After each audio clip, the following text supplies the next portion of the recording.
Olá pessoal, tudo bem? Aqui é o professor Super Malva. Vamos aí para mais uma videoaula, mas antes de mais nada vai lá, se inscreve no canal, ativa o sininho para não perder nada, dá aquele like positivo, não custa nada e ajuda bastante o canal a crescer e desenvolver. Também nossos colegas concurseiros aí poder localizar as videoaulas com maior facilidade para auxiliar nos seus estudos, tá bom? Então se inscreve no canal, dá aquele like positivo e vem contigo. Pessoal, nós estamos indo aí agora para a nossa quarta aula das diretrizes curriculares nacionais para o ensino de 9 anos, tá? O ensino fundamental aí de 9 anos. E agora a gente vai falar sobre o projeto político pedagógico, tá bom? Então vamos lá, artigo 18. O currículo no ensino fundamental com 9 anos de duração, ele exige a estruturação de um projeto educativo coerente, articulado e integrado, de acordo com os modos de ser e de se desenvolver das crianças e adolescentes nos diferentes contextos sociais. Então vamos lá. O artigo 18 ele fala do quê? Que o currículo que vai ser trabalhado nesse ensino fundamental de 9 anos, ele tem que ser um currículo diferente, tá? Ele tem que ter uma estruturação aí de um projeto político voltado para a necessidade desse ciclo de 9 anos, ou seja, que consiga subdividir esses 9 anos de uma nova forma, tendo uma nova visão pedagógica. Você não pode pegar esses 9 anos e trabalhar como sempre trabalhou ali, naquela questão mais tradicional, lousa, cadeira, mesa, não. Esse ciclo de 9 anos ele veio para auxiliar, ele veio para renovar, ele veio para conscientizar os educadores de que era necessária uma reestruturação na educação. Então não adianta você aumentar um ano na escola e aumentar mais um ano de giz e louça, tá? Só vai ter que comprar mais giz na escola, tá? Então não é para isso. Ele mostrou, pessoal, ele veio para mostrar a necessidade de uma reestruturação no ensino, mostrar como o ensino estava ultrapassado e como era gigante aí a necessidade de uma mudança, tá? De uma mudança, transformar a educação numa coisa mais prática, uma coisa mais dinâmica, tá? E esse primeiro ano que foi criado aí, que na verdade era o estágio 3 da educação infantil e agora se tornou o primeiro ano do ensino fundamental, antigamente era a primeira à 8ª série, agora é primeiro a 9º ano, então aumentou um ano aí no começo, tá? Esse primeiro ano que foi tirado da educação infantil e levado para o fundamental, ele não serve para ser um ano a mais de alfabetização. Serve sim, mas de que forma? Você não vai pegar, por exemplo, uma coisa que eu sempre falo nas minhas aulas, a educação infantil, quando acabava o estágio 3 e começava a primeira série, tinha um degrau muito grande que a criança sentia esse impacto, porque ela vinha de um contexto todo voltado ali para interação social, para dinâmica, né? Uma aula mais lúdica, e aí de repente quando ela chegava no ano seguinte, ali na primeira série, era uma mudança muito brusca, porque era lousa, lição, aquela coisa mais pesada. Então, esse primeiro ano aí que foi transformado em estágio 3, né, que foi transformado em ano inicial, em 2006, e posteriormente aí foi transformado em primeiro ano, a partir de 2007. Então, esse ano a mais que foi colocado, pessoal, ele serviu para quê? Como uma rampa. Então, assim, aqui está a educação infantil, aqui está o primeiro ano, né? Aqui está o infantil, aqui está o fundamental. O primeiro ano ele serviu como uma rampa para ligar o infantil ao fundamental, olha, né, nessa diferença de espaço, não como um degrau que vai dar aquele impacto na vida da criança, mas como uma rampa. A criança ela vai mudar, vai passar do infantil para o fundamental, mas de uma forma mais amena, uma forma mais tranquila, que ela consiga realmente mudar esse aspecto escolar na vida dela sem sentir essa mudança brusca. Pera aí, Super Malva, como é que isso vai acontecer? Vou falar agora. O primeiro ano você vai trabalhar os conteúdos do fundamental, a alfabetização, mas não da forma como acontecia na primeira série, por exemplo. Com a criança com 7 anos, vai acontecer como? Uma alfabetização voltada para a ludicidade, voltada para a interação social, com atividades mais dinâmicas, mais práticas, mais objetivas. Mas não tem como alfabetizar assim. Tem sim, você vai trabalhar realmente o letramento, vai trabalhar a alfabetização, mas de uma forma mais dinâmica. A partir do segundo ano, aí você vai realmente dar mais uma forçadinha, voltar um pouquinho mais para a escrita, né, voltar um pouquinho mais para a lousa lá, e voltar realmente para uma aula mais teórica. Mas no primeiro ano, como eu falei, ele vai servir como uma rampa de acesso do infantil para o fundamental, e não um degrau onde a criança está aqui, ela bate de frente com uma parede, né, que seria o espelho da escada ali do degrau, vai bater de frente, olha para cima e tem que subir reto para virar. Não, ele tem uma rampa, ou seja, ele vai passar do infantil para o fundamental de uma forma amena, em que ele vai sentir um impacto muito menor, ele vai descobrir ali novos conteúdos, novas formas de ensino, mas ele vai trabalhar com aquelas ferramentas básicas ali do ensino infantil. da educação infantil, para que ele não sinta essa mudança brusca. E isso vai facilitar bastante aí a entrada da criança no ensino fundamental, de um modo aí que ela vai entrar de uma forma positiva e vai acompanhar aí os anos seguintes aí sem maiores dificuldades. Tá? O que acontecia? A criança saía da educação infantil após 3 anos de brincadeiras, ludicidades e interação social, e aí quando chegava no fundamental, que pegava mesa, lousa, cadeira, caderno, a criança ela começava a sentir muita dificuldade, e muitos ali não progrediam. E o que acontecia? Ele ia desanimar em todos os anos subsequentes. E isso era uma coisa muito negativa, uma coisa muito triste. Agora, quando você pega o primeiro ano e trabalha ele como se fosse uma rampa imaginária, mudando para o ensino fundamental, mas usando as ferramentas da educação infantil, a criança ela não sente todo esse impacto, porque ela sente aquela brincadeira, aquela roda de conversa, aquela coisa ali. Então, só vai mudando o conteúdo. Então, vai dificultando o desafio para a criança, mas com as ferramentas que ela está acostumada a trabalhar. Beleza?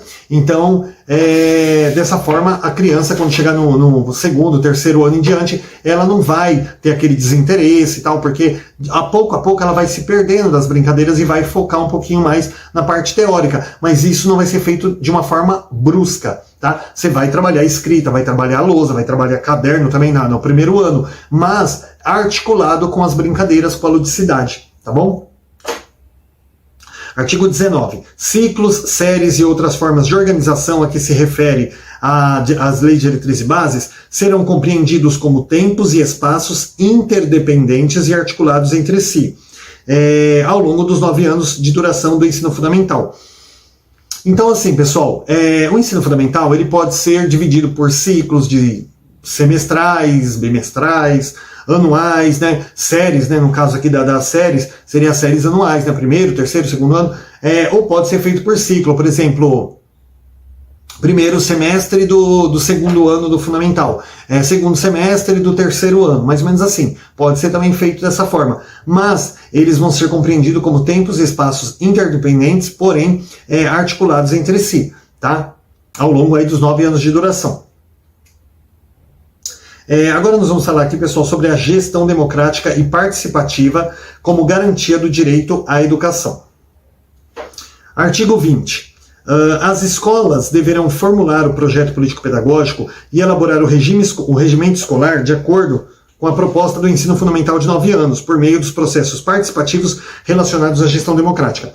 Então, assim, a escola, todos os anos, ela tem que formular ali o seu PPP, né, que é o projeto político-pedagógico, em conjunto ali com a comunidade, com os profissionais da educação, com a comunidade escolar e os profissionais da educação, tá? Estão sempre articulados aí através da gestão democrática, artigo 14 da LDB, e a partir daí fazer o seu regimento escolar. O regimento escolar, pessoal, ele tem que, né, é um documento que vai mostrar qual o perfil da escola, tá? Como que a escola, qual o tipo de cidadão que a escola quer formar, qual a imagem que ela quer ter ali, a ligação que ela quer ter com a sociedade, tá? E tudo isso tem que estar de acordo com a proposta do ensino fundamental de 9 anos. Não, a partir de 2010, aí, né, que foi 10 anos atrás, que foi quando foi estabelecida aqui as leis diretrizes e bases para os ensinos de 9 anos, a partir do momento que saíram esses documentos, gente, tudo tem que girar em torno do ensino de 9 anos. Você não pode trabalhar mais o fundamental da forma que você quer. Tá? Tudo tem que estar fundamentado aqui no ensino de 9 anos. Parágrafo 1º. O PPP da escola traduz a proposta educativa construída pela comunidade escolar no exercício de sua autonomia, com base nas características dos alunos, profissionais e recursos disponíveis, tendo como referência as orientações curriculares nacionais e dos respectivos sistemas de ensino. Então, pessoal, o PPP da escola, ele é feito em conjunto com a comunidade escolar, com os profissionais da educação, e ele tem que ter ali o reflexo da sociedade a qual a escola está inserida. Tá? Aquele meio social ali, aquela realidade cultural, social, política, a qual a escola está inserida. E trabalhar em projetos em busca de melhoria, né, tudo dentro da medida do possível. Claro, a escola não vai falar assim, nós vamos asfaltar todas as ruas do bairro, nós vamos aí canalizar os rios. Não, tem que ser coisas que tenha possibilidade, que esteja dentro das condições da escola trabalhar, e também bem como recursos, né? Nós não podemos falar aí, olha, nós vamos aí, por exemplo, plantar 200 árvores aí até o final do ano. Gente, será que tem recurso financeiro para isso? Tem espaço? Tem pessoas para fazer esse tipo de trabalho e tal? Então tem que ser ali projetos, coisas, o projeto político-pedagógico ele tem que estar fundamentado em situações e recursos ali que caibam dentro da escola, que estejam disponíveis, né? Não pode também criar aí um projeto político-pedagógico utópico, né? Ou seja, assim, que seria maravilhoso na teoria, mas que na prática não tem como aplicar. Parágrafo 2º.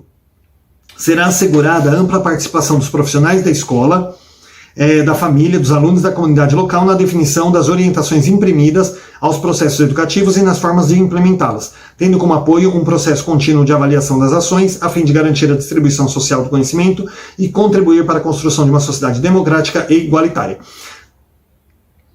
Então, assim, está assegurada a ampla participação aí, tanto da equipe escolar, pessoal, dos profissionais da educação, da família, da comunidade escolar, tá sempre aí participando aí do decorrer do ano, da elaboração, do exercício do projeto político-pedagógico, tá? Porque tem que garantir que ele esteja colocado em prática, não que seja um documento aí que seja feito e largado lá dentro de uma gaveta e cada um trabalha de um jeito. Tá bom? Bem como os projetos sociais aí que são colocados, apresentados no projeto político-pedagógico, a comunidade, a família, a escola, todos têm que estar se reunindo constantemente para ver se o projeto está andando, se ele está sendo positivo, né? Se ele está sendo pertinente. Então, todo mundo tem essa autonomia, tá? Uma vez que vão todos trabalhar junto, todos têm essa autonomia para estar... pessoal. Para estar ali também garantindo que tudo esteja correndo direitinho, tá? Claro, né? Um não vai ser mais que o outro, é um trabalho conjunto onde todos têm aí uma gestão horizontal, né? Nesses projetos. Todos aí, cada um tem o seu lugar e nenhum é maior do que o outro. Parágrafo 3º. Parágrafo 3º.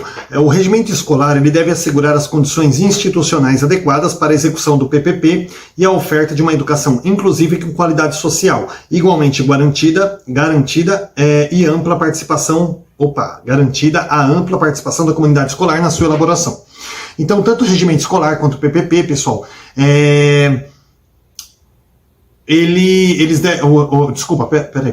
confundi. O regimento escolar ele deve assegurar condições, pessoal, adequadas para a execução do PPP. Ou seja, o regimento escolar, como eu falei, ele é um documento que ele vai nortear a escola em qual formato da escola, como que a escola vai trabalhar, tudo. E uma vez que a escola criou o seu projeto político-pedagógico no começo do ano, ela precisa trabalhar em cima dele. Então não adianta a escola montar um projeto político-pedagógico e depois falar assim, eu estou fechada para a comunidade. Não pode fazer isso aí, tá bom? A escola, pessoal, ela tem que trabalhar em cima daquele projeto político-pedagógico que foi elaborado, formulado aí pela comunidade, juntamente com a gestão e os profissionais da educação, tá? Então o regimento escolar, ele tem que assegurar aí as instituições, as condições adequadas para a execução do PPP. E o PPP tem que ser colocado, como eu falei, em prática, e a escola tem que trabalhar em cima dele, tá? Muitas vezes acontece de fazer lá o PPP e tal, e depois cada um trabalha do seu jeito, mas não pode. Principalmente se você tem uma comunidade presente na escola, você tem que procurar trabalhar aquilo que foi combinado, aquilo que foi planejado ali no projeto político-pedagógico, sempre tendo como centralidade o educando e a sua vivência real, tá? Sempre colocando ali a sua realidade fora da escola como centro dos conteúdos, para que você possa trabalhar a partir da realidade do aluno e dessa forma aí garantir um melhor aprendizado, um aprendizado mais significativo. Parágrafo 4º. O PPP e o regimento escolar, em conformidade com a legislação e as normas vigentes, eles conferirão espaço e tempo para que os profissionais da escola, e em especial os professores, possam participar de reuniões de trabalho coletivo, planejar e executar ações educativas de modo articulado, avaliar os trabalhos dos alunos, tomar parte em ações de formulação continuada e estabelecer contatos com a comunidade. Então, assim, tanto o PPP quanto o regimento escolar, tá, em conformidade com a legislação e as normas vigentes, tá, eles terão que garantir aí um tempo para que os profissionais possam se reunir aí e fazer trabalhos coletivos também. Isso, pessoal, já existe aí em praticamente todas as redes de ensino pública ou privada, né? Que, por exemplo, na nossa prefeitura, nós temos aqui a hora-atividade. A hora-atividade, dependendo do período, ela é feita antes da aula, 1 hora, e dependendo do período, é feita depois. Ela é feita diariamente, para que os professores possam se reunir aí, né, falar sobre o seu trabalho, o que está acontecendo, fazer planejamentos em conjunto, tal. Então, precisa garantir, tá? Tanto o projeto político-pedagógico quanto o regimento escolar. Parágrafo 5º. Na implementação do seu PPP, as escolas se articularão com as instituições formadoras com vistas a assegurar a formação continuada de seus profissionais. Então, quando você vai criar o projeto político-pedagógico, vai implementar ele, as escolas elas vão se articular com instituições aí formadoras. No caso aqui, a Prefeitura de Guarulhos, nós temos um centro municipal de formação que garante aí essa formação continuada dos profissionais, tá? Artigo 21. No projeto político-pedagógico do ensino fundamental e no regimento escolar, o aluno, centro do planejamento curricular, será considerado como sujeito que atribui sentidos à natureza e à sociedade nas práticas sociais que vivencia, produzindo cultura e construindo sua identidade pessoal e social. Então, assim, no PPP do ensino fundamental... Bom, pessoal, eu dei uma pausa aqui, e não sei se eu me perdi em algum lugar, mas esse artigo 21, ele fala justamente sobre o projeto político-pedagógico no ensino fundamental ter o aluno como centro do planejamento curricular, ou seja, trabalhar a partir das suas vivências, das suas necessidades, colocando aí ele como sujeito que atribui sentidos à natureza, à sociedade, ou seja, um ser humano que vai se formar um cidadão que vai transformar a sua realidade aí de forma mais positiva, tá? Nas práticas sociais aí que ele vivencia, é um ser que produz cultura, constrói a sua identidade pessoal, cultural, social, tá bom? Então, está falando aqui que o projeto político-pedagógico no ensino fundamental, ele tem que ter o educando como centro do processo, tá bom? Parágrafo único.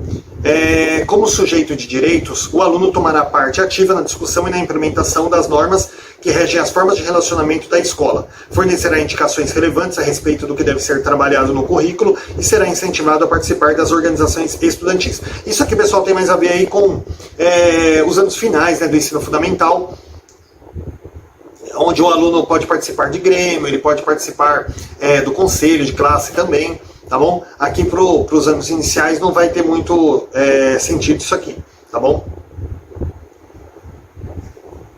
Artigo 22. O trabalho educativo no ensino fundamental ele deve empenhar-se na promoção de uma cultura escolar acolhedora e respeitosa, que reconheça e valorize as experiências dos alunos atendendo às suas diferenças e necessidades específicas, de modo a contribuir para efetivar a inclusão escolar e o direito de todos à educação. Então, o trabalho educativo, pessoal, no ensino fundamental, ele tem que se empenhar, pessoal, na construção aí, na promoção de uma cultura escolar acolhedora e respeitosa. Ou seja, o que é acolhedor? Que vai reconhecer o aluno como um ser que tem cultura própria, que tem uma vivência, que tem uma experiência de vida. E o que é respeitosa? Respeitando ele nas suas diferenças, o seu modo de pensar, desde que cada um aí respeite também o seu espaço, que cada um aí não invada o espaço do outro, acha que a sua opinião vale mais do que a do outro, tá? Então isso que é um ambiente, uma cultura escolar acolhedora e respeitosa. E também uma cultura escolar que reconheça e valorize aí, as experiências dos alunos, que eu acabei de falar, atendendo às suas diferenças, necessidades, viu, que eu acabei de falar, e de modo a contribuir para quê? Para efetivar uma inclusão escolar, o direito de todos à educação. O que é a inclusão escolar? A escola para todos, escola das diferenças. Teve uma aula que eu dei, não me lembro agora, foi uma escola sobre o ciclo de 9 anos, inclusive, foi uma aula extremamente longa, aí, acho que deu umas 30 aulas aproximadamente, eu não lembro bem agora, alguma coisa sobre o ciclo de 9 anos. E teve uma das aulas que eu falei sobre isso aqui, que a temática era a escola das diferenças ou a escola dos diferentes, Não, a gente tem que trabalhar com a escola das diferenças. Se eu encontrar, pessoal, eu vou colocar aí na descrição do vídeo aí o link dessa videoaula em específico que fala sobre a escola das diferenças ou escola dos diferentes, tá? E como que a gente deve trabalhar? Então nós temos que trabalhar a escola das diferenças, tá? Uma escola aí que fala realmente sobre cada pessoa ser diferente, ter suas próprias diferenças no seu modo de pensar, no seu modo de agir, mas todos são iguais aí como seres humanos, tá? Então é uma videoaula muito legal, muito esclarecedora. Eu não vou esticar muito aqui, porque senão a gente foge da temática, tá? Mas sempre colocar aqui, a efetivar a inclusão escolar e o direito de todos à educação, tá? Respeitando aí as diferenças de cada um. Artigo 23. Na implementação do PPP, o cuidar e o educar são indissociáveis, ou seja, os dois andam juntos, cuidar e o educar. Quando você está educando uma criança, automaticamente você está cuidando dela. Quando você está cuidando de uma criança, automaticamente você está educando, tá? Por quê? Porque quando você está cuidando, olha, não pode pôr a mão no ferro quente, senão você vai queimar o dedinho. Você está educando ela, tá? Você está mostrando a ela, ensinando a ela ali que aquilo ali vai causar um ferimento nela, né? Vai fazer mal para ela. Então, quando você está cuidando da criança, você já está educando. E quando você está educando uma criança, falando assim, olha, nós temos que escovar os dentes após as refeições, né? Para nossos dentes ficarem limpinhos, longe das bactérias, tal. Você está educando ela e, ao mesmo tempo, você está cuidando dela, está cuidando do bem-estar. Então, cuidar e educar não são a mesma coisa, mas eles são indissociáveis. Eles andam de mãos dadas, tá bom? Então, na implementação do PPP, o cuidar e o educar resultarão em ações integradas que buscam articular-se pedagogicamente no interior da própria instituição e também externamente, com serviços de apoio aos sistemas educacionais e com as políticas de outras áreas, para assegurar a aprendizagem, bem-estar, desenvolvimento do aluno em todas as suas dimensões. Então, o cuidar e o educar, né, são funções indissociáveis da escola, e eles resultarão em ações integradas, tanto dentro da escola quanto fora, tá? No desenvolvimento da criança. Agora a gente vai falar aqui, pessoal, sobre a relevância dos conteúdos, integração e abordagens, tá? Esse é um tema bem longo, pessoal. Eu não gosto de quebrar, mas não vai ter jeito porque a aula ainda está curta, né? Então, vamos começar esse tema, se não der para terminar, a gente termina na próxima aula. Então, relevância dos conteúdos, integração e abordagens. Artigo 24. A necessária integração dos conhecimentos escolares no currículo favorece a sua contextualização e aproxima o processo educativo da experiência dos alunos. Então, assim, pessoal, a integração dos conhecimentos escolares no currículo, ela é necessária. Todos os conhecimentos escolares, eles têm que estar integrados aí no currículo, e isso favorece a sua contextualização, tá? E aproxima aí o processo educativo da experiência dos alunos. Então, tanto os conteúdos ali obrigatórios quanto as vivências dos alunos têm que trabalhar de forma integrada, de forma articulada, tá? Não separadamente. Parágrafo 1º. A oportunidade de conhecer e analisar experiências assentadas em diversas concepções de currículo integrado e interdisciplinar oferecerá aos docentes subsídios para desenvolver propostas pedagógicas que avancem na direção de um trabalho colaborativo, capaz de superar a fragmentação dos componentes curriculares. Então, assim, pessoal, trabalhando aí de forma interdisciplinar, de forma integrada, as vivências do aluno junto com aquele conteúdo obrigatório, pessoal, você caminha em direção a um trabalho colaborativo, tá? Onde os professores, através de temas transversais também, vão procurar trabalhar de uma forma melhor as necessidades dos alunos, tá? Trabalhar realmente aquilo que é relevante para os alunos, de uma forma aí a gente trabalhar uma educação mais significativa, tá bom? Capaz aí, ó, tá escrito inclusive aqui, capaz de superar a fragmentação dos componentes curriculares, ou seja, se a gente trabalhar conteúdos de forma separada, não, a gente tem que trabalhar de forma integrada, de forma articulada, todos ali, para que a criança ela não sinta um degrau acerca de cada matéria, acerca de cada tema, não, que ela possa caminhar de uma forma plana, sem perceber aí esse degrau. Imagina quando você está andando na rua, e tem degraus assim de 4 centímetros, vai. Não chega a ser uma escada, mas chega a ser ali um degrauzinho. Pronto, se você está caminhando no meio da pressa, uma hora você vai tropicar e você vai cair, não é verdade? Não é ruim? Se a calçada for toda retinha, não é melhor? Porque se ela tiver um desnível, aí você pode bater e cair.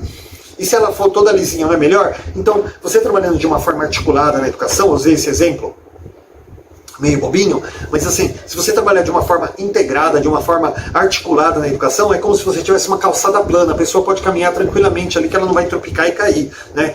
Ela vai ter uma facilidade muito maior para caminhar, né, sem precisar estar olhando para o chão ali com medo de cair todo instante, tá? Então é muito importante a articulação e a integração aí entre os componentes curriculares. Parágrafo 2º.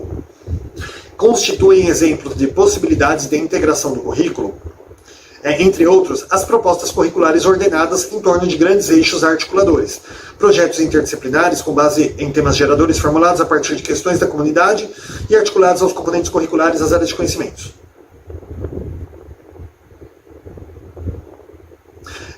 Pessoal, tá bem longo aqui esse parágrafo, eu terminei ele em silêncio aqui para ir mais rápido. Ele vai falar a mesma coisa, tá? Trabalhar temas, uma perspectiva transversal e projetos de trabalhos com diversas acepções aí, de modo a que na transversalidade você unir esses eixos, oh meu Deus do céu, onde é que está aqui o negócio? Os temas geradores formulados, tá? Você trabalhar aí com eixos articuladores, de modo a uniformizar a educação para que melhor se adeque ao educando. Eu não sei para que foi esse segundo parágrafo, se ele inventou um monte de palavra aqui e fala exatamente a mesma coisa que o primeiro. Ele quer passar a mesma informação que o primeiro parágrafo aí, tá? E o pessoal acabou fazendo um negócio aqui. Eu parei até de ler em voz alta, pessoal, porque ele estava dando a mesma intenção que o primeiro parágrafo, tá? Trabalhando aí com eixos articulados, tá? Norteadores e numa perspectiva transversal. Lembra que transversalidade, pessoal, tem a ver com temas aí que dá para ser trabalhado em todas as matérias, tá? Como meio ambiente, trabalho, a cultura, a sociedade, saúde. Parágrafo 3º. Os projetos propostos pela escola, comunidade, redes e sistema de ensino, eles serão articulados ao desenvolvimento dos componentes curriculares e as áreas de conhecimento, observadas as disposições contidas nas DCNs gerais para a educação básica, tá? Nos termos do parecer que dá base da presente resolução. Então aqui está falando assim, que os projetos propostos aí pela escola, que a escola propõe aí de trabalhar, junto com a comunidade, rede, sistema de ensino, eles têm que ser articulados ao desenvolvimento dos componentes curriculares e as áreas de conhecimentos observadas aí nas diretrizes curriculares nacionais, tá? Então você não pode ficar trabalhando tema aí que não tem a ver, que a diretriz curricular não direciona, porque de repente você, como que eu posso imaginar aqui? Vamos trabalhar um tema sobre foguetes espaciais, não fala nada aqui nas diretrizes, não tem a ver com a realidade das crianças, então os projetos que são colocados pela escola tem que estar voltado aí para os temas contidos aí nas diretrizes, defendidos por elas, tá? Como meio ambiente, saúde, bem-estar, sexualidade, né? Em cada faixa etária, né, vai ser trabalhado de uma forma diferente aí, tá? Mas tem que estar contido aí nas bases, no parecer aí que dá base à presente resolução. Você não pode sair também inventando temas aí que não tem nada a ver com as crianças, tá? Tem que estar fundamentado. A gente vai agora para o artigo 25. Pessoal, o artigo 25, eu dei uma pausa aqui, eu li ele antes, para a gente ganhar tempo, para ver se eu consigo concluir esse tema aqui antes da... Mas acho que eu não vou conseguir concluir não. Mas vamos lá. O artigo 25, ele fala sobre os professores, eles vão estar levando em conta a diversidade sociocultural da população, as desigualdades de acesso, consumo de bens, interesses, necessidades apresentadas, tá? Então, o professor ele tem que levar em consideração, pessoal, os diferentes modos de vida. Nós temos crianças aí que chegam na escola com tênis, e camisetas e calças, assim, que você vê que o pai investiu legal na criança ali, né? E tablets, e celulares, e canetinhas da Faber-Castell, e lápis de cor de 72 cores, e tem aquela criança que vai com o chinelinho quebrado, muitas vezes até o chinelinho maior que o pé dele, porque era do irmão, e mal tem o dinheiro para comprar um materialzinho escolar ali, alguma coisa ali que a prefeitura, de repente, dependendo do município, né, não tem condições de fornecer material escolar, a criança, sabe, você vê que é uma situação precária, e os dois vão ali e frequentam a escola, e mais ou menos igual, vocês lembram lá na novelinha do Carrossel, que era fantástico, né? Que eu tinha o Vila Senhor lá, que era a Maria Joaquina, o pai dela era médico, rico, né? Aquela coisa. E tinha lá o Cirilo, que era pobre, a Carmen, que era pobre, aí veio o Jorge, né? Que também era outro menininho rico, metido lá. Então, assim, os ricos, os pobres, estudavam todo mundo na mesma escola, né? Era fantástico aquilo. Mas, gente, isso na prefeitura, assim, na rede pública, acontece muito. Aquelas crianças, assim, você vê que a família acaba, né? Cuida um pouco melhor, tem uma condição um pouco melhor, e tem aquela criança que, coitadinho, é uma criança necessitada ali, que não tem nada realmente ali. E o professor tem que levar isso em consideração, procurar trabalhar atividades que todas as crianças consigam realizar, metodologias, né? O professor chega em casa e fala assim, quando chegar em casa, vocês ligam o Netflix, assiste lá o show da Luna, que tem um desenho muito legal, a gente vai fazer atividade amanhã. Poxa, tem criança, gente, que tem uma TV em casa ali, não posso dizer que não tem, né? Porque todo mundo hoje tem TV. Mas tem uma TV em casa ali, não tem um Netflix, às vezes tem até aquela TV de tubo que ainda não tem acesso à internet. Então a criança não vai conseguir assistir aquilo, não pode, gente. O professor tem que olhar o perfil da sua sala. Às vezes, você pode ter 30 alunos, 32 alunos ali, que tenham uma vida maravilhosa. Se você tiver 1, 2 que tem uma condição precária, você tem que trabalhar baseado naquele 1, 2, tá? Você não pode trabalhar mas ia ser tão legal se eu pudesse trabalhar pesquisas no Google, internet, que pena que essas crianças não têm acesso. Olha, você tem que focar naquele que tem menos. e trabalhar a partir dele, porque aquele que tem mais, ele vai buscar acesso à internet em casa, ele vai fazer tudo que ele puder ali para melhorar o ensino dele. Aquele que não tem nada só depende da explicação do professor, do caderno, do livro, daquilo que o professor está passando na sala de aula. Então é nessas crianças que a gente tem que focar nosso plano de trabalho. Aqueles que têm mais dificuldade também, não é pegar assim, porque eu tenho alunos maravilhosos, super inteligentes, já escrevem, já fazem, olha, são maravilhosos, resolvem equação de terceiro grau. Tá, mas você tem aquele ali que mal consegue fazer uma soma, uma subtração. É nele que você tem que focar o teu trabalho escolar. Porque aquele que já sabe mais, ele já sabe mais. Mas eu acho injusto, não sei o quê. Tá, mas você quer fazer o quê? Você quer mandar o aluno pro Enem no final do ano? O aluno está no segundo ano, no terceiro ano, você quer mandar ele já pro Enem? Você não vai fazer isso.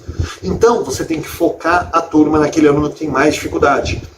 Tá? Para que ele se sinta acolhido, que a gente falou aí uns parágrafos acima, para que ele se sinta acolhido, para que ele se sinta respeitado, para que ele se sinta igual aos demais, tá? Então tem que levar em conta essa diversidade aí e trabalhar aí metodologias e estratégias variadas que melhor respondam às diferenças de aprendizagem tal, entre os estudantes e as suas demandas, tá bom? Então, gente, sempre focar naquele aluno que tem mais dificuldade, porque realmente é esse tipo de aluno aí que faz a diferença, que a gente... O nosso trabalho se baseia, tá? Então aquele aluno que sabe mais, a gente vai trabalhar o nível de dificuldade dele, tudo, ele vai progredir também, mas a gente tem que procurar, porque também não vai ser uma coisa muito discrepante, tá? A diferença às vezes é mínima entre um e outro, mas a gente tem que sempre focar naquele aluno que tem menos ali, e como eu falei, né, pode ter 30 alunos na sala que tem acesso à internet, tudo, mas se você tem 2 ali que não tem acesso, você não vai ficar fazendo atividades de pesquisas e Netflix, essas coisas, porque você vai realmente trazer para aquela criança um desânimo, aquela criança não vai querer nem estudar, porque ele não tem a mesma coisa que o outro tem. Tá bom? Pessoal, a gente vai dar sequência na próxima aula, essa aula que já passou de 30 minutos, e a gente vai entrar com o artigo 23, com o artigo 26 aí na próxima aula, tá bom? Então, bons estudos e até daqui a pouquinho.